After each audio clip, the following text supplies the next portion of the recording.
ఒక ఊరి దగ్గర్లో భయంకరమైన అడవి ఉంది. సాయంత్రమయ్యాక అటువైపు ఎవ్వరూ వెళ్లడానికి సాహసించరు.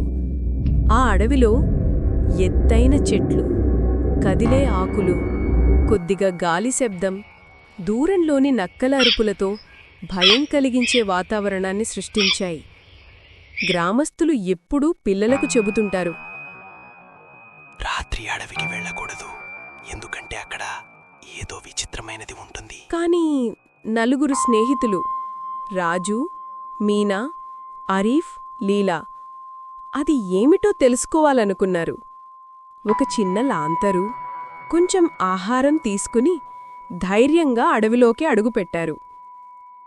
మొదట కొద్దిగా ఆకులు కదులుతూ చెట్లు ఊగాయి.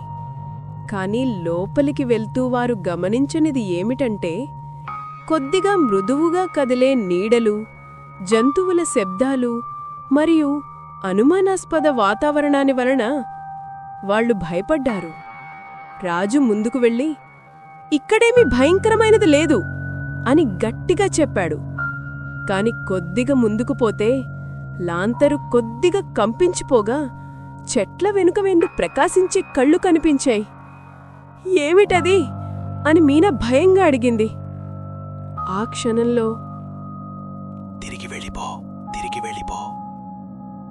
అని మృదువుగా వినిపించింది. అరీఫ్ ధైర్యం చేసి, మీరెవరు అని పిలిచాడు. కాని ప్రతిధ్వని మాత్రమే రావడంతో భయాన్ని మరింత పెంచింది.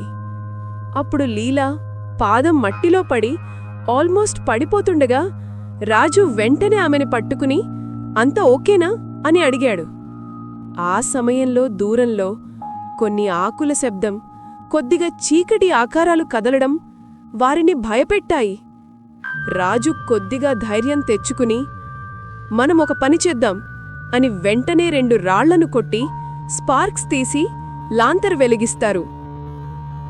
వెలుగు పెరిగిన కొద్దీ ఆ కళ్ళు మాయమైపోతాయి, శబ్దాలు ఆగిపోతాయి మరియు దారి మరింత స్పష్టంగా కనిపిస్తుంది. అలా భయపడుతూ అడవి లోపల వారు ఒక చోటికి వచ్చారు. అక్కడ ఒక పెద్ద రాయి పైభాగంలో పురాతన గుర్తులతో ఉంచబడింది. ఆ గుర్తులు కొంత భయంగా, కొంత శక్తివంతంగా కనిపించాయి.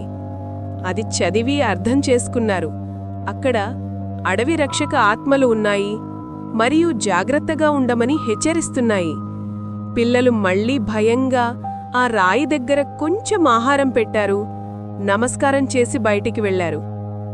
వాటిని చూసి అడవి కొద్దిగా శాంతంగా మారింది.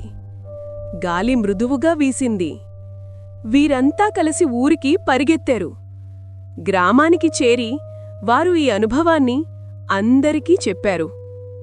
ఈ కథ మనకి నేర్పేదేమిటంటే, ధైర్యం, జాగ్రత్త, గౌరవం కలిపి ఉంటే మన భయాన్ని అధిగమించగలం. పెద్దల మాటలు వినడం చాలా ముఖ్యమే. చిన్న సాహసం కూడా మన జీవితంలో పెద్ద మార్పు తీసుకురావచ్చు.